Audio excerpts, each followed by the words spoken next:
Hi guys, welcome back to the Optin influencers. आप सभी का फिर से वेलकम है। आज हम बात करने वाले हैं बिटकॉइन के बारे में। Sorry for the late video, but अब चलते हैं हम डायरेक्टली वीडियो के अंदर। सबसे पहले आप चैनल को सब्सक्राइब करना, टेलीग्राम को ज्वाइन करना, डिस्क्रिप्शन में सारी लिंक्स हैं इंपॉर्टेंट। आपको पहले दिखा देते हैं लिक्विडेशन डेटा। 24 घंटे का लिक्विडेशन डेटा इथेरियम में है $350 मिलियन का। आखिर क्या हुआ है ऐसा इथेरियम में? Let's take a look. देखिए, सबसे पहले मैं इथेरियम का चार्ट खोलता हूँ।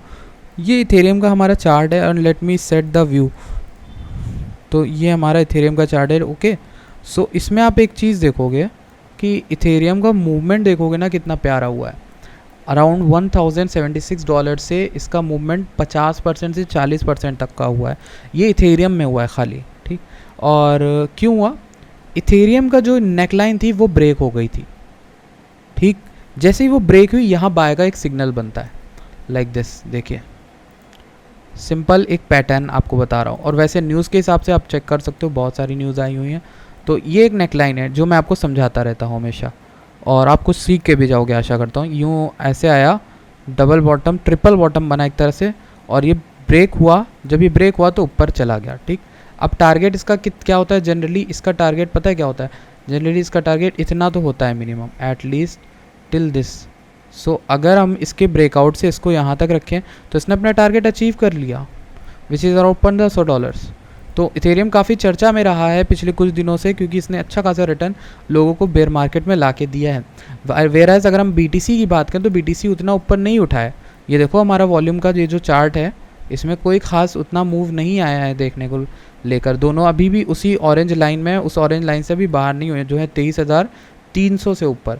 तो अगर उससे ऊपर जाता है तो मुझे उम्मीदें हैं कि हाँ, ऊपर जा सकते हैं, वरना अभी भी हम थोड़ा बहुत संकट से बाहर नहीं। हाँ, थोड़ा सा हल्का सा इसकी भी ब्रेकआउट हुआ है, पर वो क्लोजिंग दे देना आज की अच्छी ऊपर, और कल की भी 3 दिन की एटलीस्ट दे दे तो मुझे थोड़ा सुकून होगा, तब मैं क्लियरली बोल सकता हूँ हाँ, बुलिशनेस है।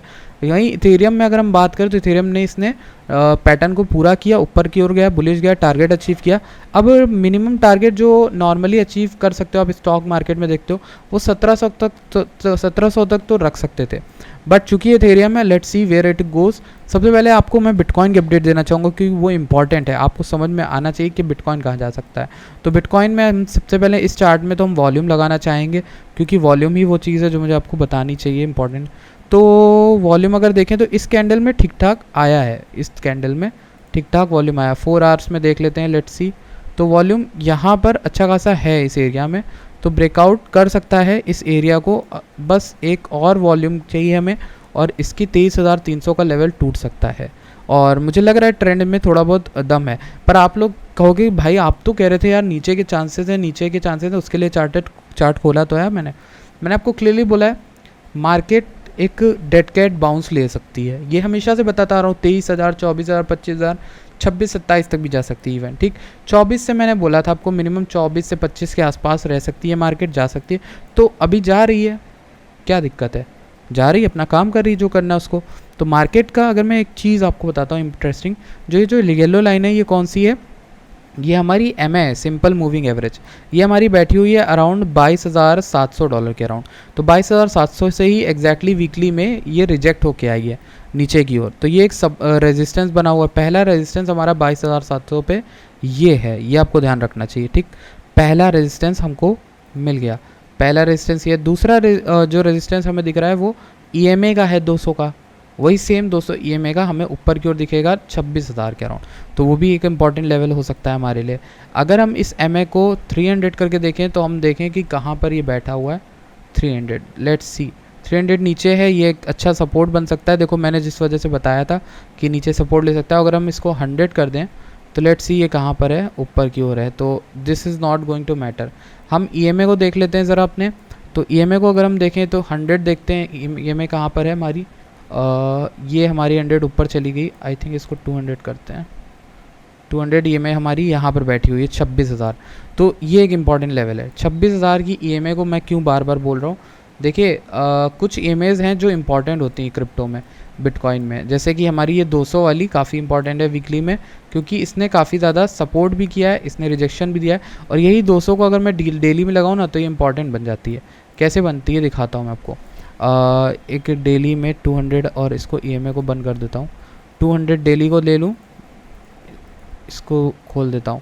तो देखिए 3 चीज़ें मुझे इस एरिया के अराउंड ले जाती है, जो कि 30,000 से लेकर 35,000 तक, 30,000 से लेकर 35,000 तक का मूवमेंट। क्यों? पहली चीज़, बुलिंजर बैंड की जो थ्योरी है वो यहाँ पर बैठी हुई है।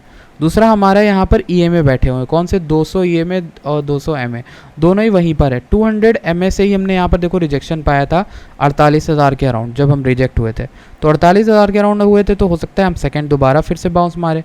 तो अगर हम इससे ऊपर आते हैं इन तीनों चीज़ों से, तब तो हम बुल मार्केट में कहलाए जाएंगे। अगर हम इससे ऊपर आ जाते हैं, मान लो अभी इस समय हम 31-32 के ऊपर अगर आ गए, तो हमारे लिए बुलिश चीज़ होगी। पर अभी हम वहाँ से बहुत दूर हैं, तो क्या हम वहाँ तक जाके टेस्ट करेंगे? क्या टाइम लगेगा कि टाइम आने तक हम यहाँ तक कहीं पर आएँ और ये भी हमारा नीचे आ जाए, लगभग मानो यहाँ कहीं पर आ जाए, तो हम यहाँ कहीं पर नीचे कहीं टकरा जाएँ 27, 28, 24, 26 कहीं पर भी।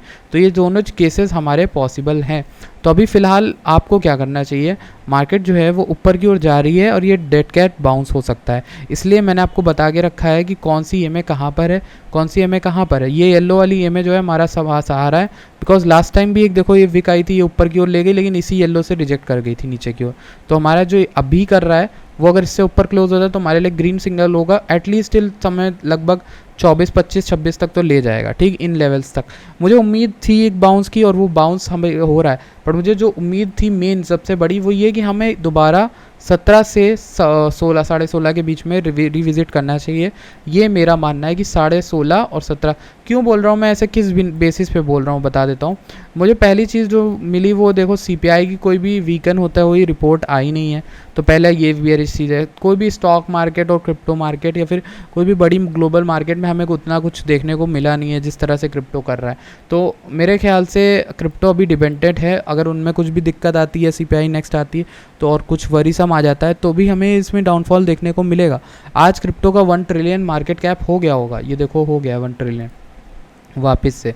But I am really a little bit more sceptical कि हो सकता है ये सिर्फ और सिर्फ। अच्छा, 2 इंपॉर्टेंट चीज़ें हैं यार। एक और इम्पॉर्टेंट चीज़, मान लो यहाँ पे आज मैंने आपको सपोर्ट रेजिस्टेंस सिखाया था, ये हमारा सपोर्ट था पास्ट में, तो क्या ये हमारा रेजिस्टेंस नहीं बन सकता दोबारा ऊपर जाके? हो सकता है हम इसे रीटेस्ट करने आ रहे हो। कौन सा? 28-29 के अराउंड वाला, हम उसे रीटेस्ट करके फिर से बड़ा सा बाउंस मारे नीचे की ओर, ये देखो यहाँ तक एटलीस्ट। तो दोनों ही केसेस पॉसिबल हैं। आपको क्या करना है, आपका प्रॉफिट हो रहा है तो उसको SL के साथ लेके चलो, ठीक। और जो DCA कर रहे हो कॉइन, उनको करते रहो, मैं ये नहीं कहूँगा छोड़ दो, DCA करते रहो, बहुत अच्छा टाइम है। DCA अभी भी करो, DCA डाउन में भी करना, दोनों केसेस में करना। I am with you all the time and you guys should not worry, आपको वरी नहीं करना है। एक न्यूज़ बता देता हूँ, क्रिप्टो लेंडर जेनेसिस ने लैंड किए थे 3 एरो कैपिटल को $2.36 बिलियन। तो 3 एरो तो अब कुछ जवाब दे नहीं रहा है, वो तो पूरी तरह से एंड हो गया है। बाकी कोई बड़ी न्यूज़ है नहीं, और मैं देखता हूँ, मिलता हूँ आपसे नेक्स्ट वीडियो में। Thank you so much for watching this video.